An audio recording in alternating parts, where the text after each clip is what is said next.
Olá, amigo, olá, amiga. Hoje é domingo, dia 24 de novembro. Olha só que legal, 24 de novembro.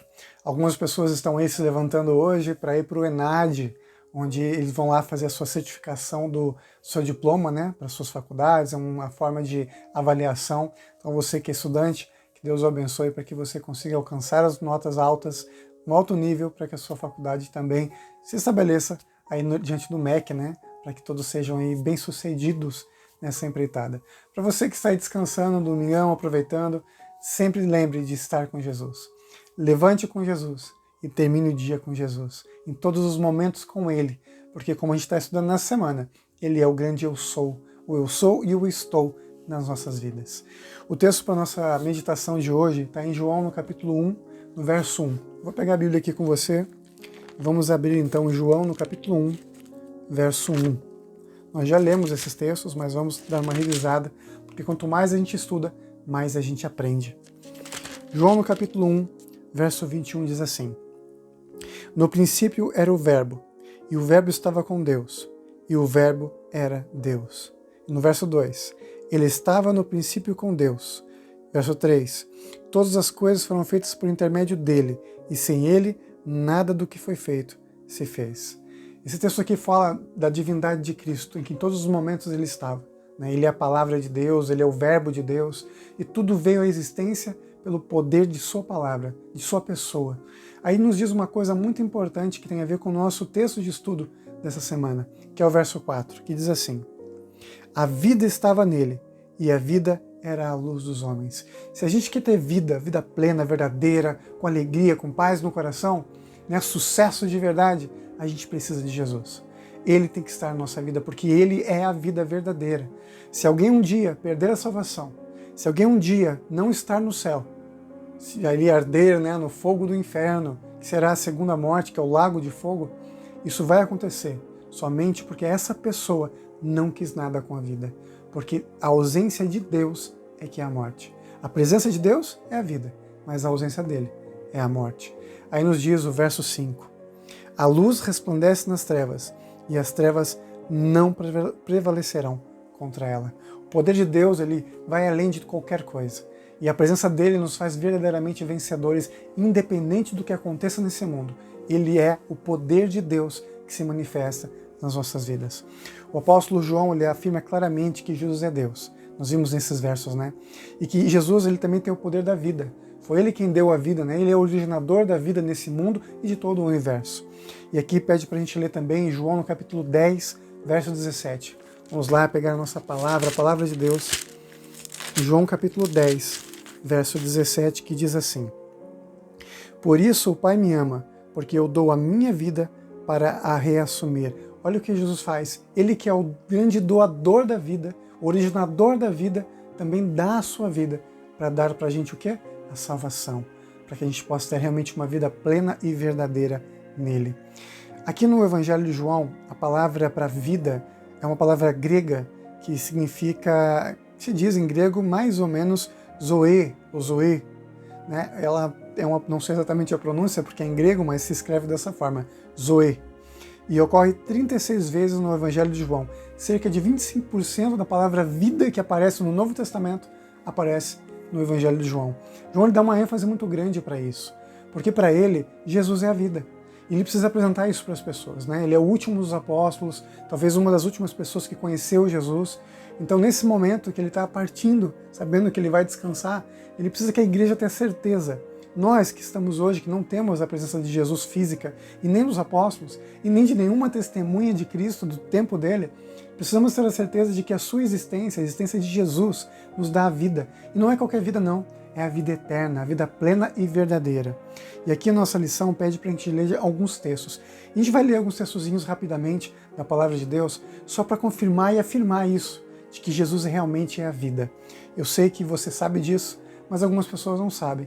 E a gente precisa estar armado espiritualmente, com a Palavra de Deus, para responder a toda pessoa que nos pergunta sobre a nossa fé no Senhor. Então vamos ler juntos alguns textos da Palavra de Deus.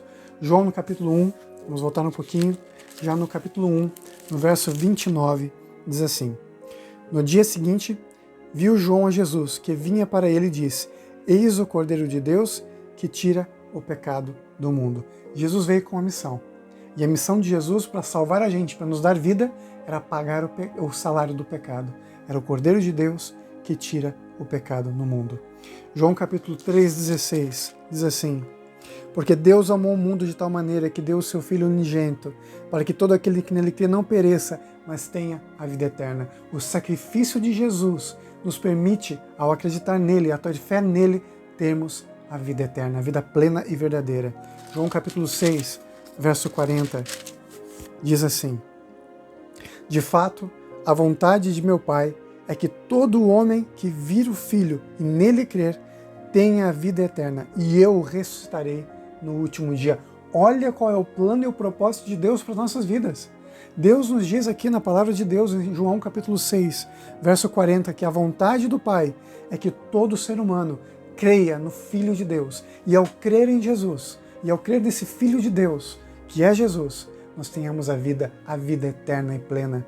Deus não deseja o mal de ninguém. Deus deseja o bem e o amor. E vamos ler também capítulo 10, verso 10. O Evangelho de João, no capítulo 10, verso 10, diz: o ladrão vem somente para roubar, matar e destruir. Eu vim para que tenham vida e a tenham em abundância. Aquilo que eu estou falando para você, meu amigo, minha amiga, Deus quer que a gente tenha vida plena, cheia de abundância, completa. E isso só acontece quando Deus mora no nosso coração. Sempre haverá um vazio que nunca vai ser conseguido, a gente nunca vai conseguir preencher, a não ser que Jesus esteja com a gente, nos preenchendo, nos completando. E quando a gente segue o plano de Deus, nós temos uma vida plena, não importam as circunstâncias. E eu sei, você também sabe que a vida nos traz muitas lutas, tristezas, pesares, mas quando estamos com Jesus, temos a vitória no Senhor. Amém? Que Deus possa abençoá-lo nisso. Vamos ler o último verso? Capítulo 12, verso 27. Agora está angustiada a minha alma. E que direi eu? Pai, salva-me desta hora? Mas precisamente com este propósito vim para esta hora. Aí Jesus, aí, próximo da morte dele, ele diz que estava angustiado, estava triste, porque ele teria que pagar o salário do pecado, a separação de Deus, para que a gente tivesse a oportunidade da salvação, e é exatamente isso que ele faz. Apesar da angústia, apesar do medo, Jesus se entrega à vontade do Pai. E ele cumpre essa vontade porque ama você, porque me ama tanto que dá a sua vida para nos salvar. Esse é o plano de Deus, esse é o propósito de Deus para as nossas vidas. Plenitude, salvação. Mas o preço para a gente é acreditar. Não, a salvação é de graça. Não importa o que você faça ou deixe de fazer, a salvação vem pela fé, não pelas obras. E a fé aonde? A fé no Senhor. Não é na onde, né? Mas em quem? No Senhor Jesus. Quando temos fé nele, quando acreditamos nele, nós temos a vida verdadeira. E isso só vem de um relacionamento com ele, porque a fé também é um dom. Um dom que Deus nos oferece de forma gratuita, mas nós temos que pedir, nós temos que aceitar o poder e o amor de Deus. Nos diz aqui sim a nossa lição. E assim como Moisés levantou a serpente no deserto, assim também é necessário que o Filho do Homem seja levantado para que todo o que nele crê tenha a vida eterna. João 3, verso 14 e verso 15. O tema da nossa lição de hoje, domingo, é a vida estava nele. A vida estava nele e a vida era a luz dos homens. A grande tristeza de tudo isso é que, embora Jesus fosse a vida verdadeira, muitos homens amaram as trevas e não a luz. Rejeitaram o convite de amor de Deus. Que você não seja essa pessoa. Que hoje você possa ouvir a voz de Deus, olhar para a cruz e então você viver. Porque a palavra de Deus nos diz que todo aquele que vai até Cristo não é rejeitado, mas é aceito e transformado num Filho de Deus. Nesse verso que eu li para você agora, João capítulo 3, verso 14 e 15, nos fala que Moisés ergueu uma serpente no deserto. O que foi isso? O povo de Israel estava desacreditando em Deus, estavam no deserto, e agora um monte de serpentes começaram a aparecer ali no deserto, no lugar em que eles estavam acampando, e começaram a picar as pessoas, e muitas pessoas estavam sofrendo com febre, com dor, e muitas pessoas estavam morrendo por causa dessas serpentes que eram venenosas.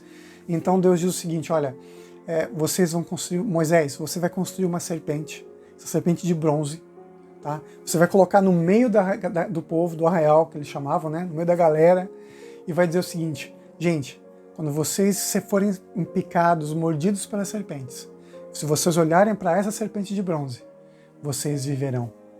O nome daquela serpente, mais para frente, o povo de Israel começou a adorar, infelizmente, a serpente como uma imagem de salvação, quando não era uma imagem do pecado ali do deserto, mas também era um símbolo de Cristo que assumiria o pecado por nós. Aí o que Jesus mesmo fala, né? Todo aquele que olhar para a cruz, aquele que seguir Jesus, será salvo. E no Antigo Testamento, todo que olhasse para a serpente de bronze seria curado, seria salvo da morte. Deus não disse que com a serpente ali sendo erguida, as pessoas não deixariam de ser picadas. O que ele disse era que apesar de serem picadas, ao olharem para a serpente, elas seriam salvas.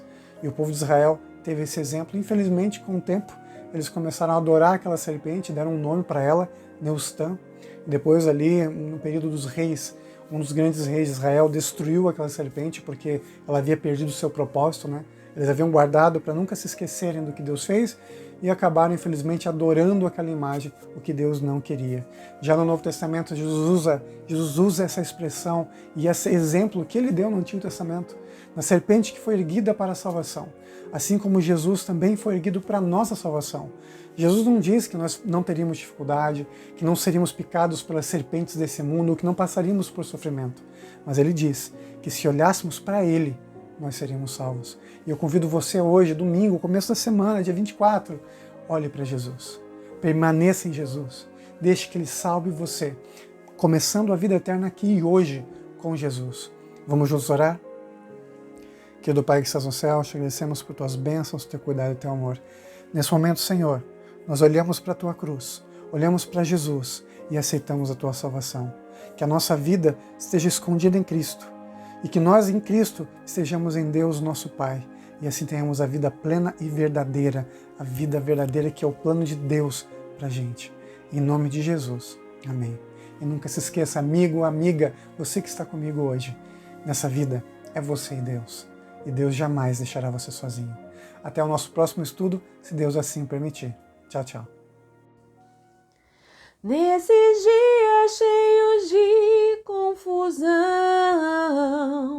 nestas noites de tristeza e dor, quando toda a nação em angústia está, gemendo sem ver solução, desde os dias de Adão ouço um hino, trazendo esperança ao aflito. Seu clamor Deus ouviu e o resgate por Jesus pago foi ser feliz. Ó, ser então feliz, feliz, cada erro que tu cometeste foi pago pela graça de Deus, o Senhor. Ser então feliz,